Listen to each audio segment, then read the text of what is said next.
Hello, everybody in Chile. I'm Ignacio Palma, 26 years old, and I'm talking to you from Auckland, New Zealand. Um, I have been here for 1 year and a half already, and I want to ask you a question for here.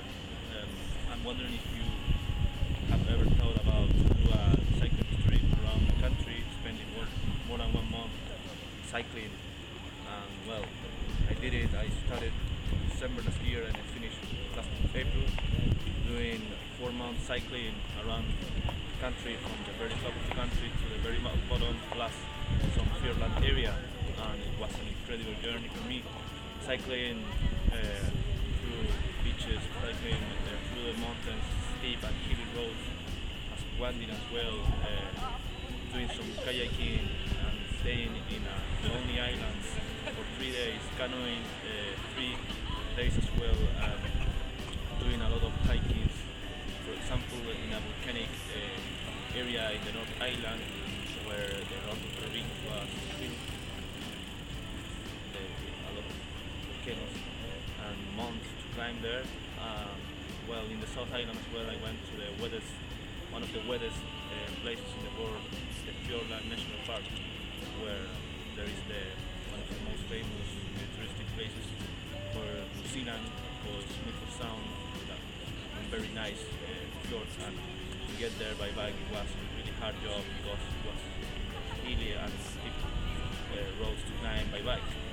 As well, I went to the west coast as well, where the Tasman Sea is very, very rough and you cannot swim.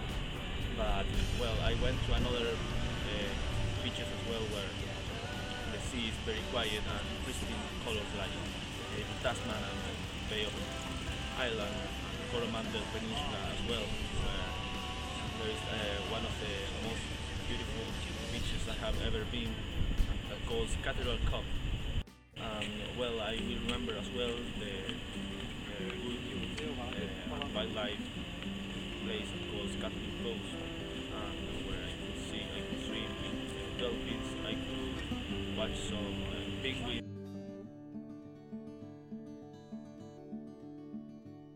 And it was a good way to discover a country like in slow motion. It was a very nice country, and the people was very friendly with me, always helpful. The Kiwi people is very, very extremely helpful, and they were most of the time very impressed about my journey. I wasn't alone. Sometimes, for example, in the West Coast, I was with more people who was cycling with me. It was an American guy and more French people. There were all cycling happy people like me, and we were always hanging out about everything. Of course, there were some very hard days with rainy nights, very sunny days. It was so hot, I was sweating all the time. But finally, I could learn how to live by myself, how to be prepared, how to be cycling alone for 4 months, cycling a lot of Ks per day, sometimes 100 Ks, 120, sometimes 60, but it didn't matter at the end of the day. At the end of the day, I was very happy to finish,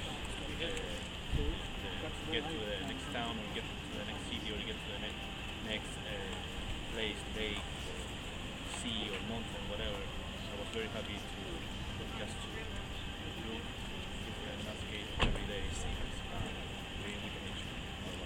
It's awesome.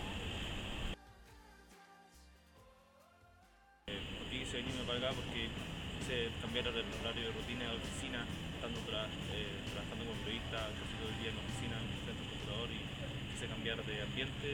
Y surgió la oportunidad de trabajar en un parque nacional muy bonito que se llama Nelson Lakes, y luego en el invierno trabajar en Queenstown, que es como la capital del deporte de aventura, donde hice snowboard, más camping, la bicicleta, fue hermoso ahí también. Y hasta ahora el resultado ha sido perfecto para mí, además del viaje en bicicleta. Vivir la experiencia de Nueva Zelanda fue demasiado increíble. Y algún día pretendo volver a mi amado Temú, tiempo estudié en el Colegio Bautista, donde fui compañero de Toledo allá, pero todavía queda tiempo para seguir viajando, andando en bicicleta, ahorrar un dinero y seguir fleteando. Así que lo que yo les recomiendo es hagan lo que ustedes quieran hacer, ya sean sobre caminar por el mundo, andar en bicicleta, periodista, profesor, médico, da lo mismo, solo sigan sueños. Así que les mando un gran abrazo a todos los de Green desde Big Smoke, Auckland, New Zealand.